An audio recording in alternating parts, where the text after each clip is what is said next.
sebagian dari Anda juga pernah mendengar tentang harta karun peninggalan Soekarno untuk bangsa Indonesia ini.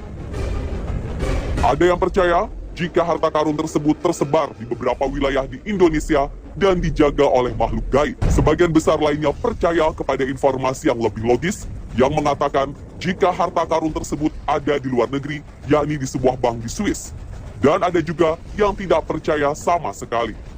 Bagi sebagian besar yang percaya, harta ini disebut-sebut sebagai harta amanah milik negara Indonesia, yaitu berupa emas batangan seberat 57.000 ton. Jika diuangkan, emas tersebut bernilai sekitar 1.900 miliar dolar Amerika atau sekitar 24.700 triliun rupiah. Bukan jumlah yang sedikit memang. Dikatakan jumlah harta amanah Soekarno ini akan mampu melunasi seluruh hutang luar negeri Indonesia yang pada Juli tahun 2015 sudah tercatat berjumlah sekitar 4.376 triliun rupiah. Berbagai spekulasi mengenai keberadaan harta karun tersebut terus bermunculan. Ada yang meyakininya hingga melakukan berbagai tindakan pelacakan, namun tidak sedikit yang meragukannya. Apa bukti yang menyebutkan jika harta karun peninggalan Soekarno ini benar-benar ada? Dan dari manakah asal harta karun tersebut? Perjanjian The Green Hilton Memorial yang kabarnya berlangsung di Jenewa, Swiss pada November 1963 menjadi sebuah peristiwa penting yang berkaitan dengan harta amanah Soekarno tersebut. Disebut-sebut Bung Karno pernah menyetor dan menitipkan harta karun kekayaan Republik Indonesia sebanyak 57.000 ton batangan emas kepada State Treasury. Serah terima itu diikat dalam perjanjian The Green Hilton Memorial yang ditandatangani oleh Presiden Amerika Serikat John F. Kennedy dan Presiden Republik Indonesia Soekarno dengan saksi tokoh negara Swiss William Fokker. Poin penting dari perjanjian itu adalah diakuinya 50% keberadaan emas murni batangan milik RI yang tersimpan di luar negeri, yaitu sebanyak 57.150 ton dalam kemasan 17 paket emas oleh pihak Amerika Serikat sebagai pihak pertama. Sementara dari pemerintah RI selaku pihak kedua menerima batangan emas itu dalam bentuk biaya sewa penggunaan kolateral dolar yang diperuntukkan untuk pembangunan keuangan Amerika Serikat. Pernyataan lebih penting tentang isi perjanjian itu adalah biaya sewa yang ditetapkan sebesar 2,5% setiap tahun bagi siapa atau bagi negara mana saja yang menggunakannya. Biaya sewa yang ditetapkan tersebut dibayarkan ke sebuah akun khusus bernama The Heritage Foundation atau The HEF yang pencairannya hanya boleh dilakukan oleh Bung Karno sendiri atau persetujuan Sri Paus Vatikan. Sedangkan pelaksanaannya dilakukan pemerintahan Swiss melalui United Bank of Switzerland atau UBS. Berbagai otoritas moneter maupun kaum monetaris menilai perjanjian itu sebagai fondasi kolateral ekonomi perbankan dunia hingga kini. Bagi politikus Amerika Serikat sendiri, The Green Hilton Agreement merupakan perjanjian paling bodoh yang dilakukan pemerintah Amerika Serikat. Karena dalam perjanjian tersebut, Amerika mengakui aset emas bangsa Indonesia. Salah satu penulis bernama Safari Ans dalam bukunya yang berjudul Harta Amanah Soekarno menyebutkan, jika dokumen perjanjian Green Hilton Memorial yang ditandatangani kedua presiden dan seorang saksi dari Swiss ini benar adanya. Namun seperti dilansir dari detik.com pada 8 Mei 2014, meski buku yang ditulis Safari Ans tersebut berdasarkan penelitian selama 10 tahun dan dibuktikan secara perbankan serta valid, seorang sejarawan dan juga peneliti LIPI bernama Asfi Marwan Adam mengatakan jika dirinya ragu dengan dokumen yang dijadikan rujukan Safari, menurutnya perlu dilakukan pengujian oleh Arsip Nasional Republik Indonesia atau ANRI untuk membuktikan keautentikannya. Lalu, dari manakah asal harta sebanyak 57.000 ton emas tersebut? Berbagai informasi yang berhasil dihimpun tim On The Spot menemukan ada dua versi dari mana harta amanah tersebut berasal. Salah satu versi mengatakan jika harta tersebut merupakan sumbangan dari raja-raja di Nusantara. Dilansir dari Sindonews 19 Januari 2015, jauh sebelum pertemuan antara Soekarno dan Kennedy pada tahun 1906, diperakasai oleh Dewa Sneker atau Danudirja Setiabudi, Sutomo, Raden Adipati Tirto Kusumo, dan Pangeran Aryonoto Dirojo, para raja-raja di Nusantara pernah berikrar. Dalam ikrar tersebut, Raden Mas Suwardi Suryaningrat dan Raden Haji Umar Said Cokro Aminoto menyatakan pentingnya menempatkan nasionalisme di atas segala-galanya. Pada saat itulah, para raja di Nusantara menyumbangkan kekayaan mereka. Sumbangan dari para raja-raja inilah yang kemudian dikenal dengan dana perjuangan atau dana revolusi. Jumlah dana yang terkumpul tidak terhitung banyaknya. Sebagian digunakan untuk perjuangan, sebagian lagi disimpan di luar negeri. Setelah revolusi kemerdekaan Indonesia pada 17 Agustus 1945, dana revolusi yang kemudian dikenal dengan dana amanah mulai dihimpun kembali berdasarkan Perpu nomor 19 tahun 1960 yang mewajibkan semua perusahaan negara menyetorkan keuntungannya 5%. Dikatakan, jumlah uang yang berhasil terkumpul dan tersimpan mencapai ratusan juta dolar. Namun begitu, nilai tersebut hanya sebagian dari dana amanah.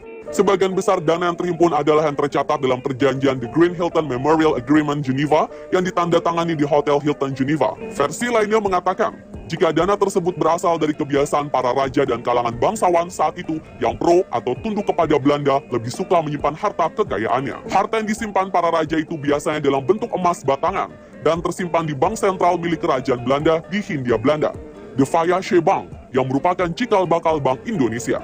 Namun secara diam-diam pihak Belanda memboyong seluruh emas batangan milik para raja-raja dan bangsawan Nusantara tersebut ke negerinya. Namun setelah meletus Perang Dunia II di front Eropa, kala itu wilayah kerajaan Belanda dikuasai oleh pasukan Nazi Jerman, yang kemudian memboyong seluruh harta kekayaan Belanda ke Jerman, termasuk harta simpanan para raja di Nusantara.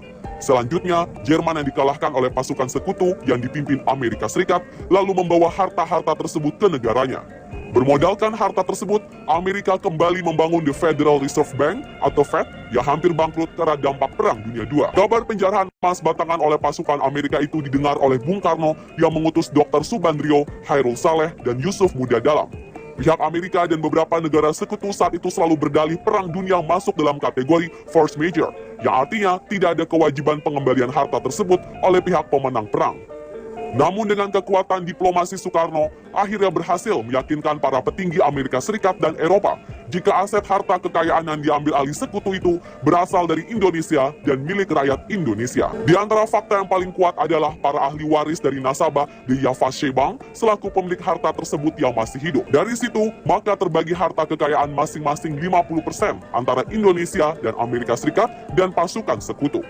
Maksud dari pembagian itu adalah 50% berupa 52.150 ton emas murni dijadikan kolateral atau jaminan untuk membangun ekonomi Amerika Serikat dan beberapa negara Eropa yang baru luluh lantak dihajar Nazi Jerman. Sedangkan 50% lagi dijadikan sebagai kolateral atau jaminan yang membolehkan bagi siapapun dan negara manapun untuk menggunakan harta tersebut dengan sistem sewa atau leasing selama 41 tahun dengan biaya sewa per tahun sebesar 2,5%. Beberapa orang dari luar negeri yang mengaku bisa membantu pemerintah Indonesia untuk mencairkan harta tersebut. Di antaranya adalah seorang mediator keuangan asal Austria bernama Gustav Jobsmann. Jobsmann mengaku dirinya memiliki dokumen pendukung yang menjadi bukti eksistensi harta Soekarno di Bank Swiss. Jobsmann juga mengatakan bisa membantu mencairkan harta Soekarno itu dengan syarat keluarga Soekarno bersedia menginvestasikan semua harta warisan itu di Austria yang saat itu sedang membutuhkan suntikan modal. Jobsmann bahkan mengatakan sudah menghubungi salah seorang keluarga Soekarno bernama Seno Edi Sukanto untuk membicarakan perihal harta itu.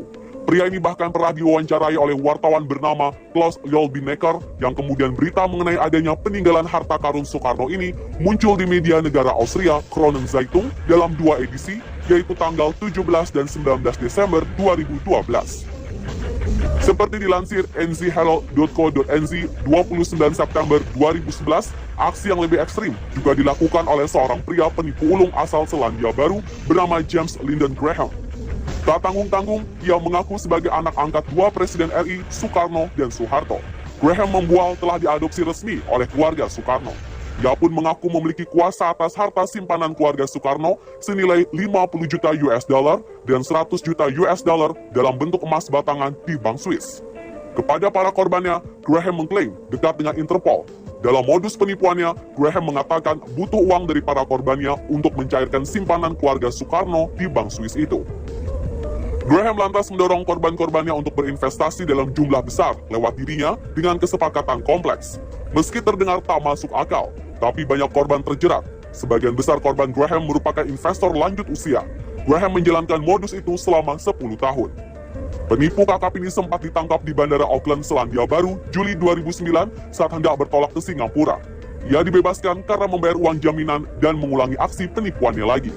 Ketika akhirnya ditangkap lagi dan diproses hukum, Graham dinyatakan bersalah atas 99 kasus penipuan senilai 1,6 juta dolar.